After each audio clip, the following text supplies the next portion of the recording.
Yeah, I mean, I guess you're right about that. Yeah, murder used to be taboo, man. Murder ain't taboo no more. There's people out here thinking getting these stripes or hell, it ain't even about that no more. Like just doing it. The actual act is enough. Fuck the consequence. Fuck going to prison for half your life. Niggas is on that I'm still alive. But here's my question though. So if you was a motherfucker that was scared in the beginning and your fear caused you to kill somebody and you figure, well, if he dead and I'm alive and I go to jail, I'm still alive. It don't mean you safe because you still gonna have to go through shit in jail. Right. But I'm safe. Like that person is not a threat to me. But you know what kind of fear you got to have flowing through you that's a septic culture? Or that you would, what up, y'all? Peace. You know what? That's crazy though. Like, if that's the mind state of a scared nigga with a gun, I'm gonna go ahead and kill this motherfucker or shoot him and eliminate the threat. Then I'm gonna go to jail, but I'm still alive and deal with jail shit. Which to me, jail shit is way worse than this street shit.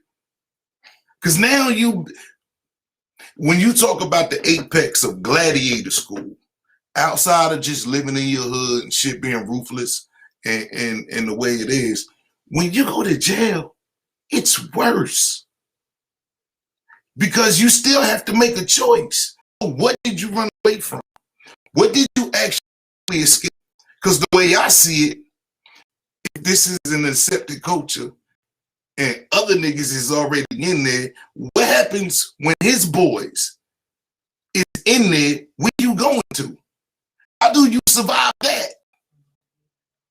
Like like that culture makes no sense to me at all. You're gonna put yourself in see, man, I try not to fucking give up hope on my people for that the reasons right there. Like, why would you do that to yourself? You basically just isolated yourself into a situation that's way worse. And on top of that, you got other motherfuckers plotting against you. Now your whole level of survival, like that survival mentality, you have to graduate to survive. Not when you feel like it. Not when you feel like it. You got to survive when the trouble coming to you. And you traded being free for that. And then you speak of gang culture, so you'll get in the gang for protection, right? But you know your gang is locked up wherever it is you're going unless you want some fed shit. You know you got people in jail. It's dudes that actually do shit just to go to be in jail with they dudes. I don't understand that shit neither. Nigga, we have a cookout when you get out, but I'm not getting locked up to come see you, nigga. Like, what the fuck? You know what I mean? Yeah, that's crazy. I ain't getting you no t-shirts, nigga. We know what it was. We know what you did. You feel me? Like, but the mind state that you miss a nigga so much, you gonna get locked up and go to jail with that nigga? You know how counterproductive that is? Yeah. If y'all had a hustle going on, how ineffective that is? Out here in the streets where the real shit is going on, makes no sense. So you want to go to either way it go, because even if you go to jail to be with your niggas, you went to jail to be somebody bitch. You ain't gotta be fucked in the ass to be somebody bitch in jail, right? See, man, look, they don't want us real niggas talking that real shit like that, man, because it makes no sense. Once again, Once again, what is we really trying to prove by that, man? I don't know. But That's mind blowing. it is. But perspectives, man. It's all about how you look at shit. How do you look at that? Maybe you know what it is. They don't have nothing. They don't have nothing the blueprint on the outside. Right. The real blueprint for what you're supposed to be doing Right. when you get into the game. Or not necessarily that. It's just people who, I look at it like if you just trying to survive your neighborhood. Yeah. The things that's going on in your neighborhood, right? Motherfuckers worried about shit like being a square or like all irrelevant shit to me. But if you worried about what somebody else think and that formulates how you move, you're a suck ass nigga. Yeah. Not for life. You just a sucker for what you're doing. You always had the ability to change the narrative. Yeah. Change the way you think. Change the way you process the game, man. And if you actually worried about being right, then focus on that. But you got to be a fair and just person when you start talking about justice, equality.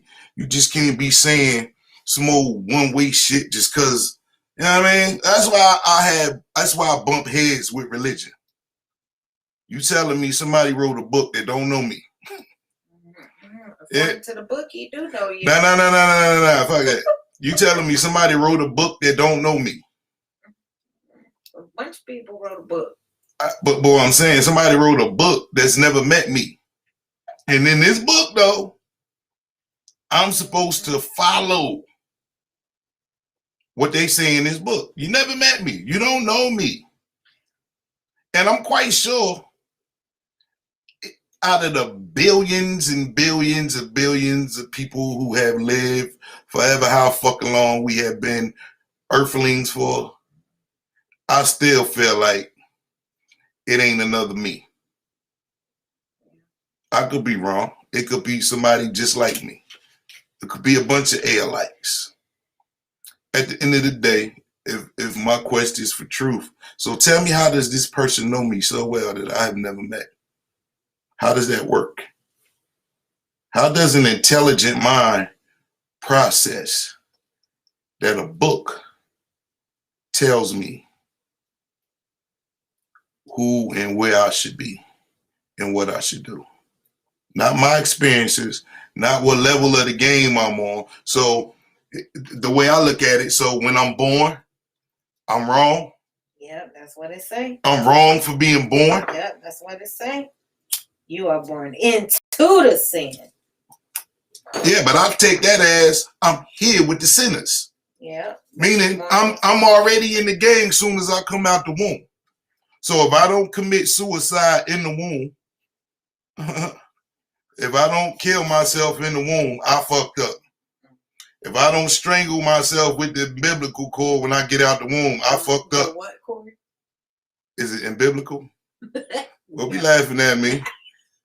But anyway, so if I don't... Umbilical. Umbilical? Umbilical. Oh, wow. Okay. You said biblical. I said imbiblical.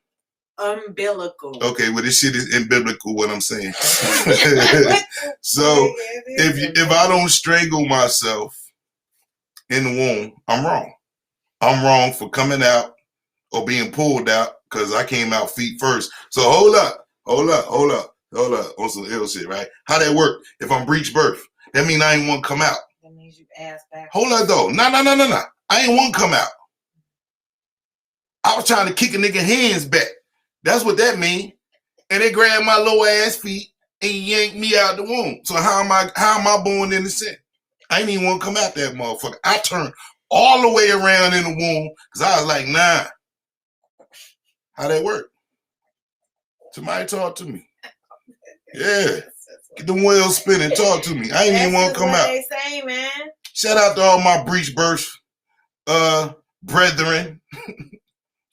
Especially all the ass backwards people in the world. Especially the class of 71. You know what I mean? Not the class. The class of 71, all the breech births for 71, nigga. Shout out to y'all. You know, we wasn't even trying to cut this motherfucker, nigga. They tricked us. And the C-section babies. They got cut open. Somebody went in and got them. How does that count as being born in the sin? They ain't even want to come out. Them niggas was stalling like a motherfucker. But that book says something different. They was stalling like a motherfucker. But I'm tripping. It's me. Shout out to all the ladies who had C-sections. Word. Shout out. Word. Shout out to the C-section babies. Class of 71. What? Class of 71. Shout out to all my C-section and breech birth. Sound 71 sound like it was a crazy ass year. I'm just saying, that's the class that I graduated. Into sin. Yeah, man. Into sin. Yeah. According to the book. You graduated into the sin. According to the book, I graduated. That's what they say. Babies lie and stuff. Babies lie? Yeah. What do you mean? Like, the baby crying. They don't want shit. They don't need their diaper change. They don't need no food. Oh, okay. Motherfucker just crying because they want you to hold them or some shit. There ain't nothing wrong. They say that's lying. That's lying? You know what kind of person you got to be to blame a child? That's just what No. And we're going to stay right here.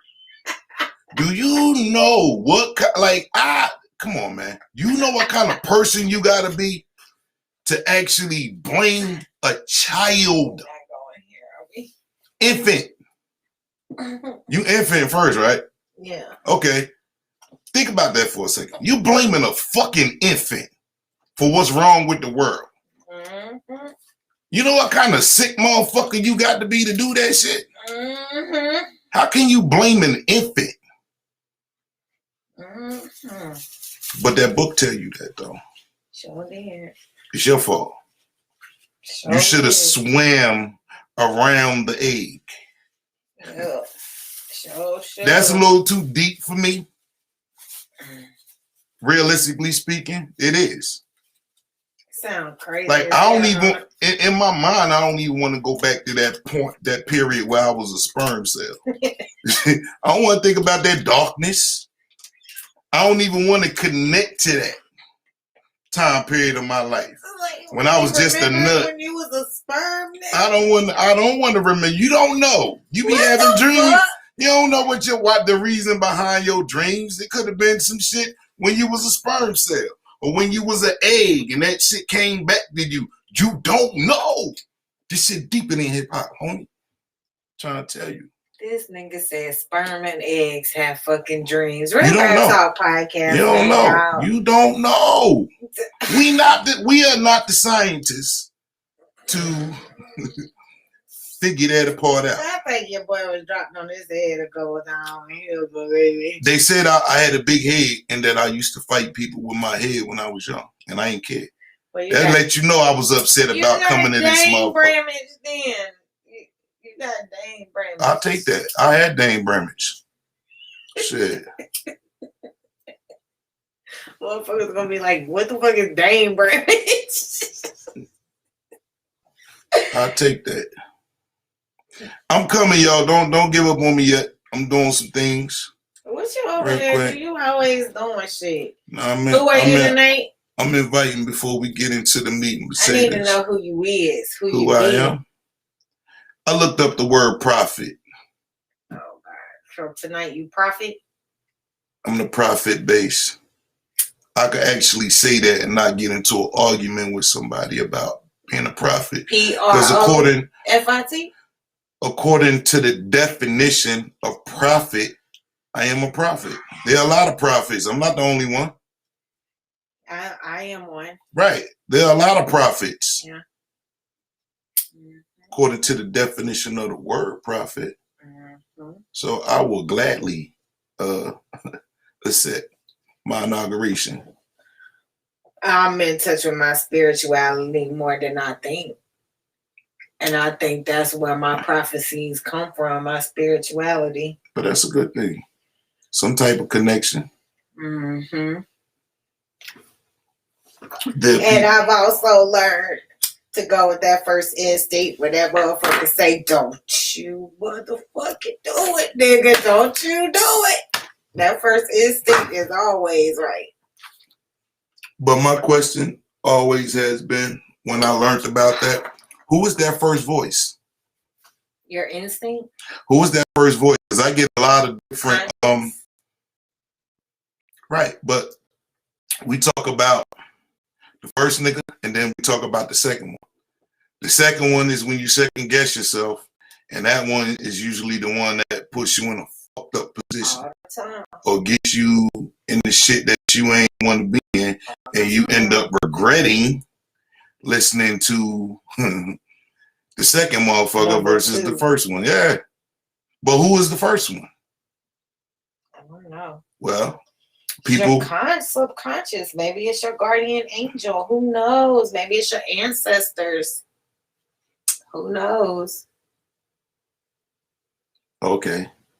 So, on some common sense shit, you think your ancestors will be like, fuck that nigga, and let the second nigga through? That's gonna cause. Nah. Right. See, but if you don't listen, I think the first instinct is, I don't know, it's a gut reaction. But this is a good topic. Go ahead. Your first instinct, I don't know who it is, but when you don't listen to that first instinct, it don't matter who that second is. Like, I don't think the ancestors would be like, go ahead and pick door number 2. Like, I don't think I think that whatever it is that's first gut instinct is, if you don't listen to that, that's the devil. The second person is the devil. The demons. All right, so let me make sure I got this clear. We're settling on the idea that if you don't listen to your first voice in your subconscious mind, then that second one is the shooter. Yes. That second one is the nigga that always gets you. Bob. That second one. But what about what? Okay. In reverse, when you make a decision, and it's actually right,